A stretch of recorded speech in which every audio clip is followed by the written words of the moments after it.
Hi Becca, how are you? I'm fine, thank you. How are you? I'm not too bad, thank you. Loving this warm weather. Thanks for joining me today. It's really good to actually chat with you. I thought it'd be really brilliant to talk to you about the limited production side of things, as that is pretty much what you as a brand pride yourselves on. Um, and I just thought pretty much we'd start maybe just with a case of in your in your mind, how would you what would you say in context, limited production, what would you say is the prime purpose of it? Um, we had two purposes. So the first one was when we started, we couldn't actually afford, so we looked into getting things made in a factory, and even small production, limited runs in the UK was expensive for us. So I'm quite interested actually in how you managed that, but it was at the beginning. I think we felt that we weren't professional enough, so we didn't know about pattern cutting. Well, we did know about pattern cutting. I studied fashion, but I wasn't confident enough about my pattern to then give them to somebody else and then spend thousands of pounds and then them come back and then they'll be wrong. Mm. So that was initially what we were thinking about, was just try it out and see. And then kind of realize that actually if you're going to commit to bigger runs, which is what they want you to do, well then you've got to fit yourself in around bigger brands, and two, it's just environmentally awful, because then you've just got all of these clothes that you've got to sell, Mm. whatever happens, so the weather could be horrendous and you've just made all of these summer things and you can't sell them, and then what are you going to do with them? Sell them off cheap or throw them in a landfill? um, it's problematic, and so it just seemed to make sense to us to do it in house. And then Mm. we had Old Town. Have you heard of Old Town? I don't think so, no. So Old Town is they're like the they're like all of our parents, and it's like we've left home and haven't realised that they've been doing it for 20 years. Just they make everything in house. They're in Holt, um, and they have a 6-week lead time, Mm. and they make everything, and they have all of these women, possibly men, who live in their area, and they just piecework out to these people. So it's all to order, and they've been going for 20 years. They're brilliant. um, Wow, how did you discover those? yeah, it's weird, isn't it? I'll tell you something as well. If you look on their Instagram, they're really quiet about it. So as far as they're concerned, that's just the way to do it. And then we tag this whole sustainable lifestyle, um, organic fabrics and all of those kind of things as a selling point almost. But actually, it just makes good economic, environmental sense to do small runs, and that's what they do. So they Mm. do have a shop, but it's largely to order. Right, So okay. they were one of the key people we looked at. Yeah, I mean, when I produced my garments, there were, so my cardigan, for instance, that was because that was a new design. It wasn't one of their existing shapes that they had in the Scottish factory. I had a higher minimum order quantity, um, which was a bit, it did take a little bit of a dent, but they were actually good enough to, originally they were saying to me, well, you could split it across two colorways. But then when I said, I don't really want it to be two colorways, I wanted one prime product where that's the focus. I don't want to take the focus away from that and say, oh, we offer it in color X. They were willing enough to, I think, they knew that I was a startup. They knew small business, so they were willing to take a hit. But it does go to show you the difficulties that are faced with the whole limited production side of things. I was very fortunate on that occasion, but I do know that other companies, well, depending on where they're situated, but they do have the higher quantity. I guess if the more employees potentially, the more they want to make use of their time to actually then, I mean, that rather than makes, stopping and starting. yeah, from their point of view, that makes utter complete sense to do that Mm. way. But I do think that things like the lockdown, and I think a lot of the big brands are going to close down, and I think that there are changes coming, and I think the idea, you know, Brexit, Yeah. started, but Brexit, I think, in terms of national production, will possibly open things up. That's what I'm hoping. Mm. Yeah. So there is this kind of push towards small and a push towards sustainable and a push towards British, I think, at the moment. So Yeah. I mean, definitely. I think like that is something where I think it will work on the benefit for kind of keeping things in the UK.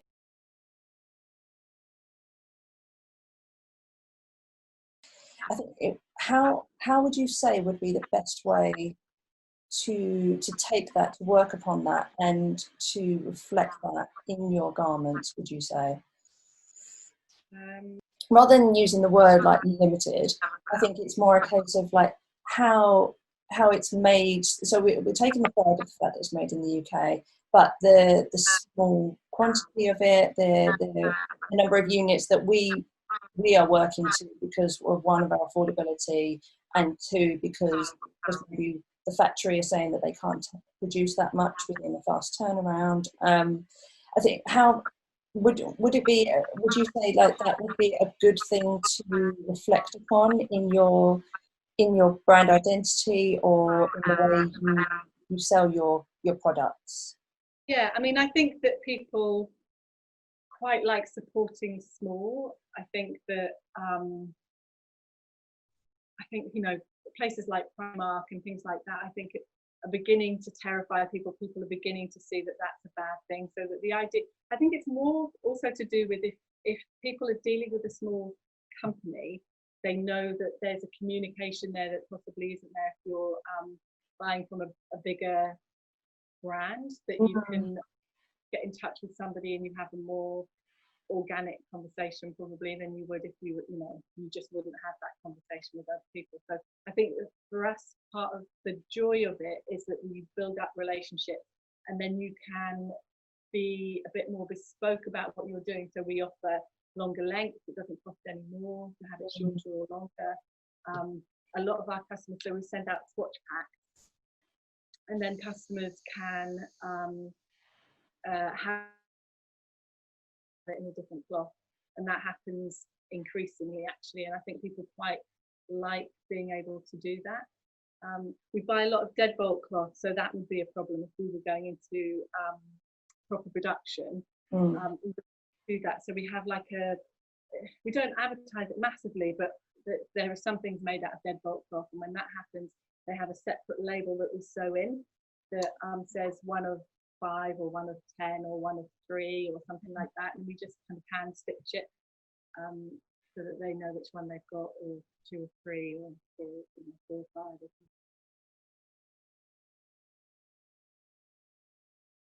And I guess that offers them a bit more exclusivity then, doesn't it? The customer feels that is, well, very much it is, like just a one-off, really.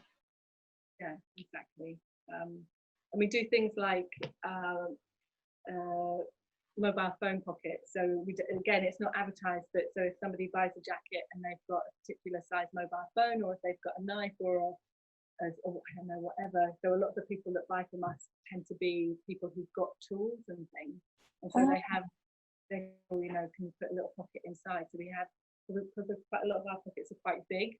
We put little pockets in, and things like that I think are really important at the moment for people to think that they're getting something that is different, but it's also useful. And for us, it just means that it's not just this relentless churning out of clothes every day. There's like, you go, oh, this is for Claire, or this is for Thompson, or whatever, and you can just kind of build that relationship up with people, I think. Yeah, and I think that in turn, I think that builds a bit more respect for the products as well that they have.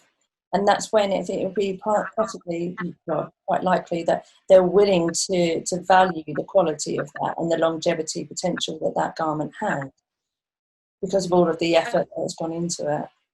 Yeah, I mean, we have these discussions all the time where we go, do we want new customers, or do we want to just kind of embrace the customers that we've already got? And you kind of think, well, if you had 50 customers who just then actually you wouldn't need much more of that. It's quite a sustainable way of thinking and working, rather than I'm just going to sell to everybody once.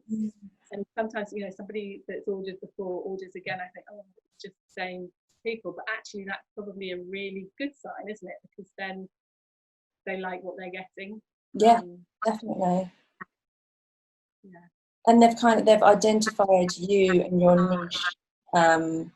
your niche garments, your niche styling and design, so that they know that if this is something that they should want, you're the first port of call that they would go to. And that's definitely a reward, I would say, 100%.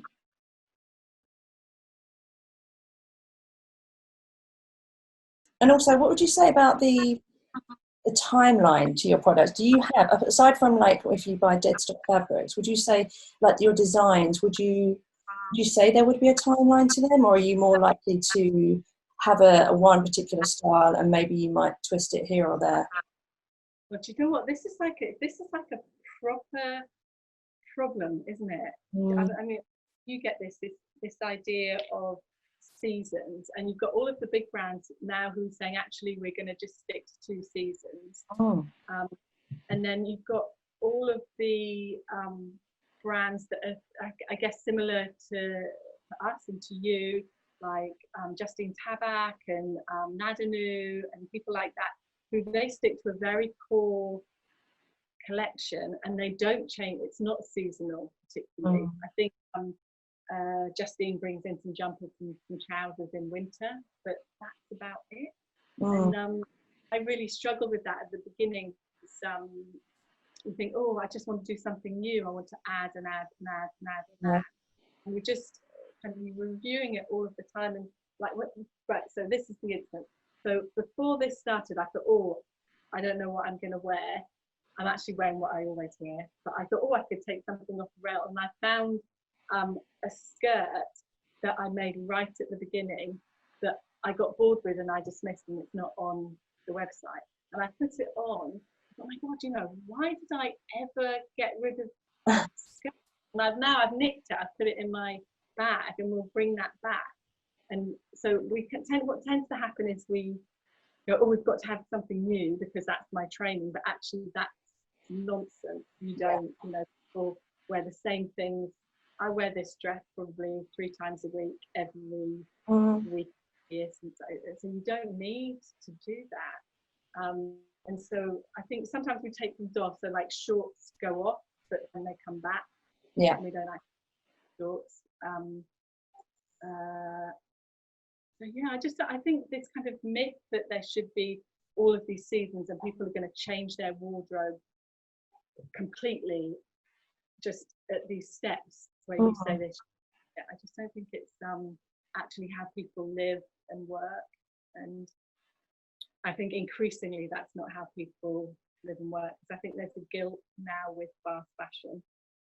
And so hopefully people will kind of buy better quality and then know that it's going to last. So for instance, if they buy one of your shirts or your trousers, that's going to last them their whole life, isn't it? It's not going to be something they're just going to wear and then throw away, because your work's timeless.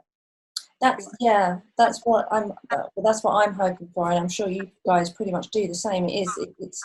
It's a product that's been designed for a function and for a purpose, and therefore it is a timeless piece. And you do have you do make it in limited units because I guess you want to reiterate upon that. I mean, do you change? Do you keep everything? Do you have like your core pieces and then that's it, or do you introduce other things?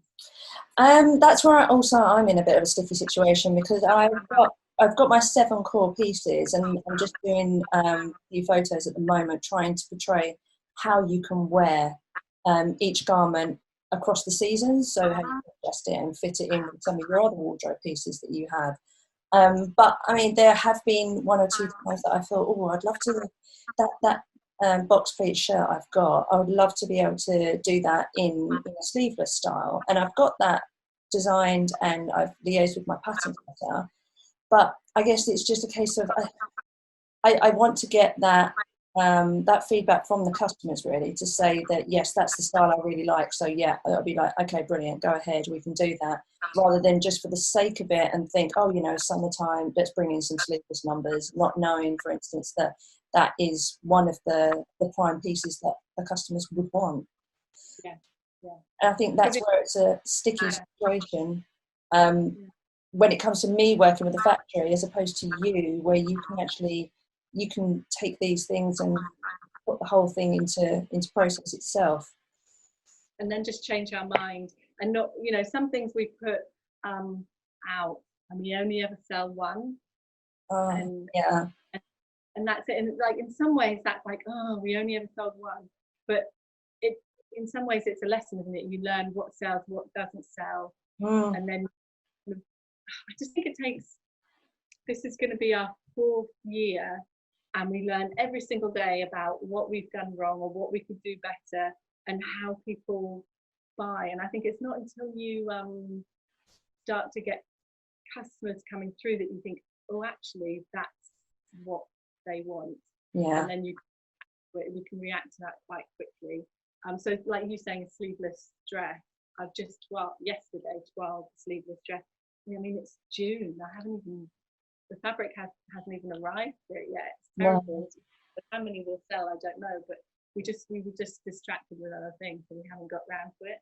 It's like, if, you know, if I was working in like a company, this would be, I'd be like so fired. It's just, it's one of the things I like about slow fashion and limited production is there's not this kind of pressure to meet all of, but for us, there's not pressure to meet all of these deadlines. So if you get a rush of orders, or you change your mind on something, then it's possible. I think I've just got error. I just don't commit to anything. We're not married. We don't commit. So we like that kind of flexibility, which is, that suits us, I think. So in the fabrics that you do use, are they primarily, would you say, dead stock fabrics, or would they be running quantities of that fabric? Yeah, no, we buy from two main companies. So the menswear mainly comes from a mill in Yorkshire, and then the other stuff comes from not an actual mill, but a wholesaler. And they have a good mix of linen and cottons, and they're quite sustainable cloth. So we do a mix from both of those. So we would never buy more than 50 meters at a time. That's our maximum metering. And then some things, if it's dead stock, we'd only buy 10 meters or 20 meters of that. And then when it's gone, it's gone. But we still give it the same emphasis on the website. So it doesn't look like it's dead stock, but on the description it might just say there's only enough for 10 or 6 or something. Interestingly, you know, so you have your 6 core pieces. That's something that then keeps on pushing for me with menswear. I think I get more bored easily, so I always think, oh, I'm going to put it in this, or I'm going to change that, and I'm going to fiddle with that. And he goes, no, what you've got to have exactly what you're saying, which is, I want to have a wardrobe. I want to be able to have 6 pieces that work independently and together, and that you can wear them all of the time. He said, if you made those pieces and then you put them in a bag, and then you could sell the entire lot to one person at one time, then he said a man would be really happy with that. I'm not sure, but it's we're going to give it a go. At some point we'll just do that, because that's literally what the men's has only got about 6 pieces in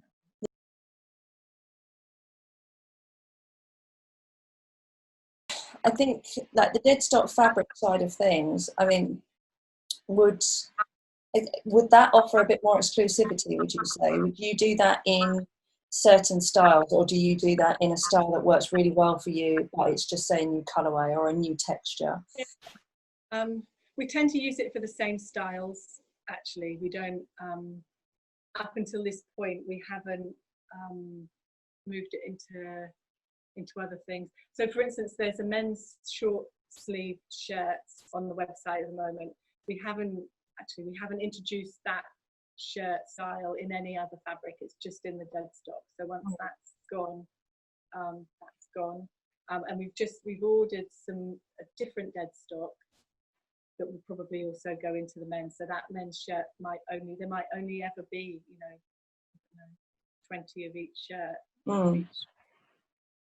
Which it's not massive quantities, but I don't think we're necessarily in it to make millions and millions and millions of pounds to pay the mortgage and make good clothes and have a life that feels worth it, rather than just about money, which I guess is why you do it too. It's is it that kind of just feeling like you're not just pillaging the planet or anything, you're doing something that's quite important, as well as you're going to spend your day doing it. Yeah, definitely. I think when you work in another company for another person, I guess you are just ticking along, really. You're doing your allocated job title.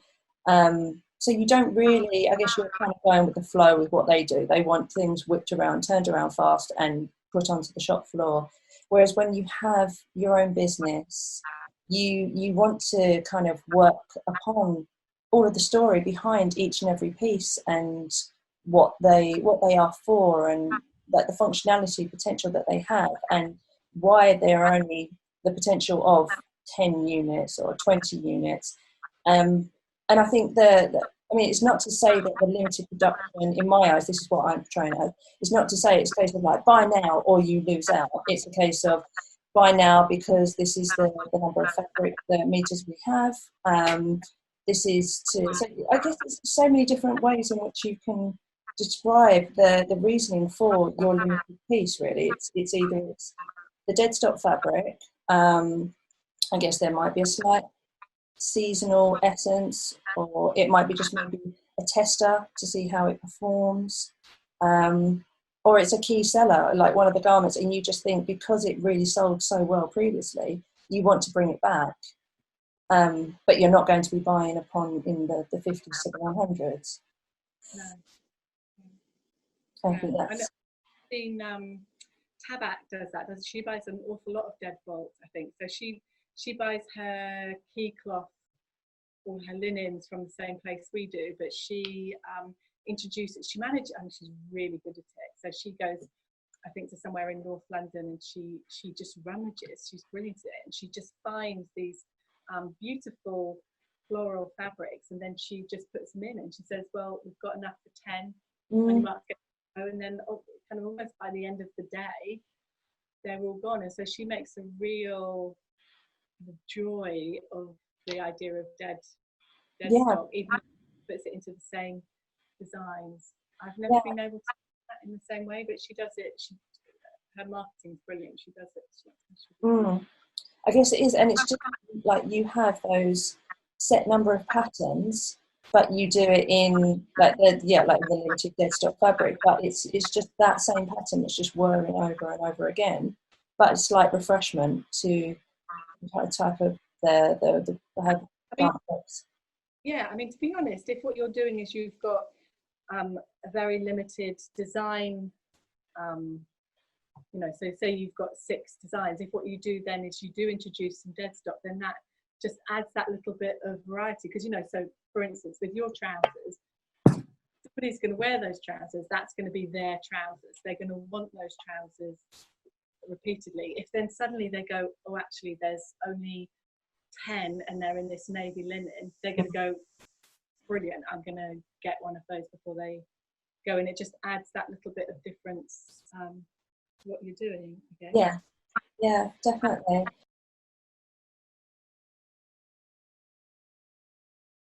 And then just reflecting upon your background, so when did you first of all take the opportunity or the decision to say, right, okay, you know what, we're going to start doing this ourselves? Was it about the 5-6 years ago, Mark, would you say? Yeah, so I taught for a really long time. I was a tutor at Ravensbourne in London, and taught fashion. And you get to that point where you think, oh, just like a fraud, because I haven't done anything particularly. I freelanced and things like that, but I wasn't actually doing it.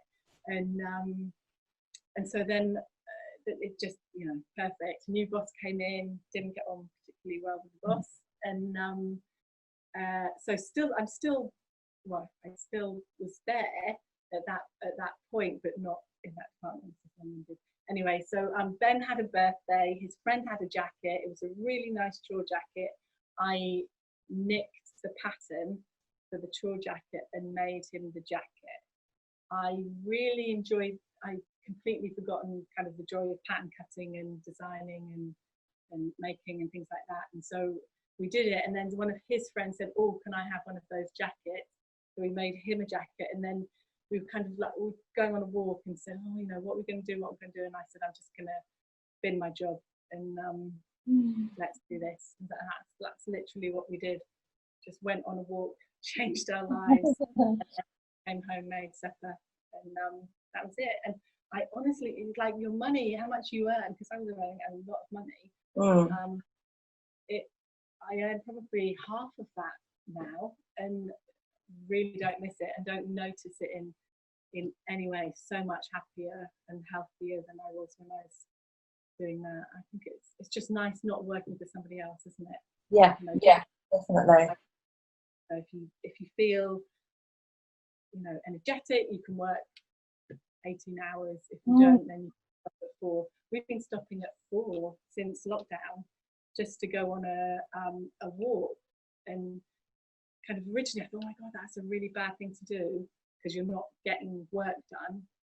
But actually it's really good to take that walk, because then we discuss loads of things. There's been loads of planning going on that probably wouldn't have been. Frees your mind, and you can then have your work environment. You may talk about work, but you're kind of brainstorming as you're walking along. You're taking everything in around you. It's a bit of downtime. Yeah, 100%. And you're seeing that is actually coming about and bringing about a bit more refreshment to you. Yeah, no, absolutely. Definitely. I mean, we're way behind. Like today, you know, we didn't get here until 8:30, 9 this morning. That's too. In our previous studio, we used to live in the studio, and I'd wake up really early, so I'd be up at 4:30, and I'd go straight from bed into the studio and be working. Oh my! And that's how I like working. I like a really long day. So this is not good. It can't last. Taking a lot to get used to, yeah. Yeah, I'm not being as productive. No.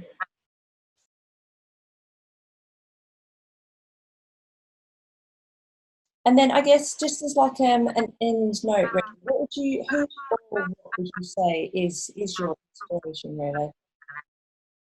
I don't know. I do think that it's bad, isn't it? I don't really have a kind of inspiration. I am grateful for other brands that have been really supportive. So like Nadia, Nadanu, Justine,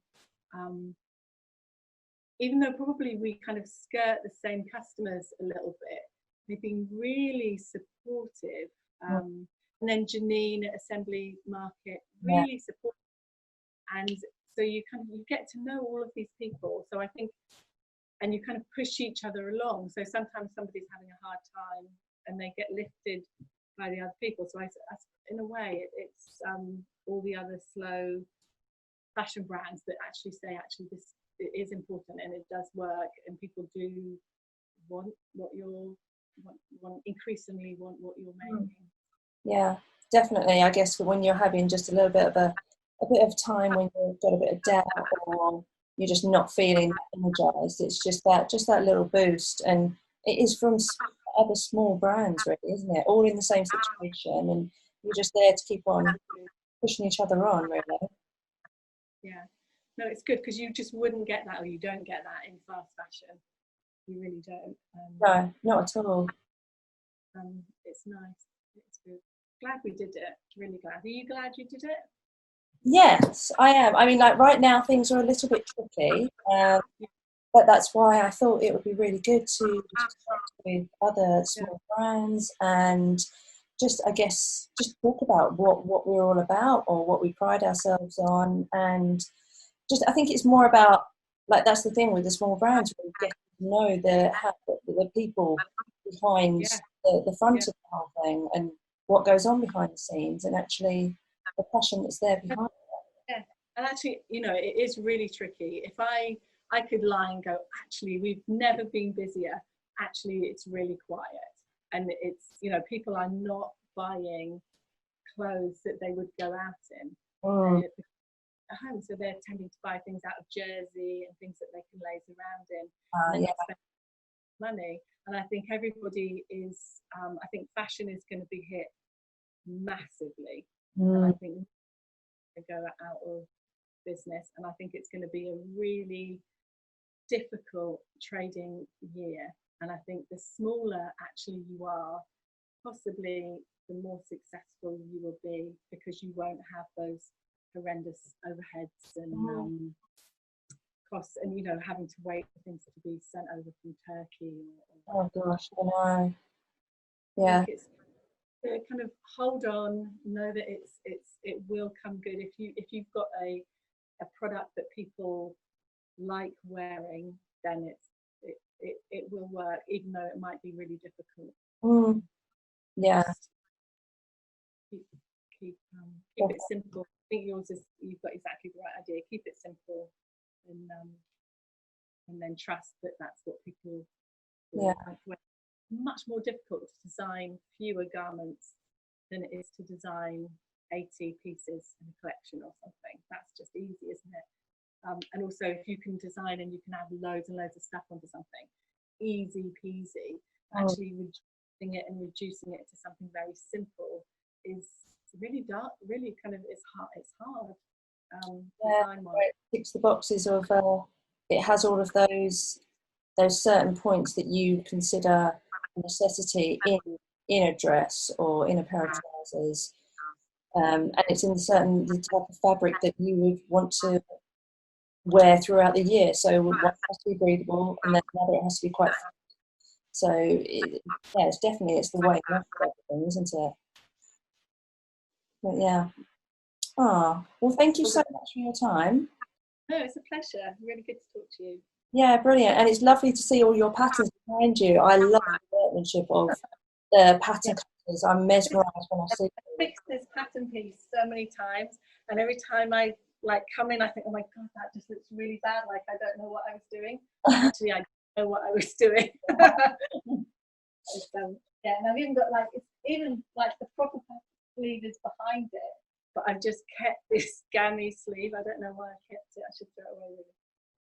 Well, it's probably because it's something you keep on using time and time again. You might adjust it here and there, and then add a little bit there. Yeah, I drive Ben mad because I fiddle with everything all of the time. Not quite sure about that. Yeah. Well, thank you again. No, pleasure. I hope you enjoy the rest of this sunny afternoon. Yeah, we're going to go for a walk now. Yeah.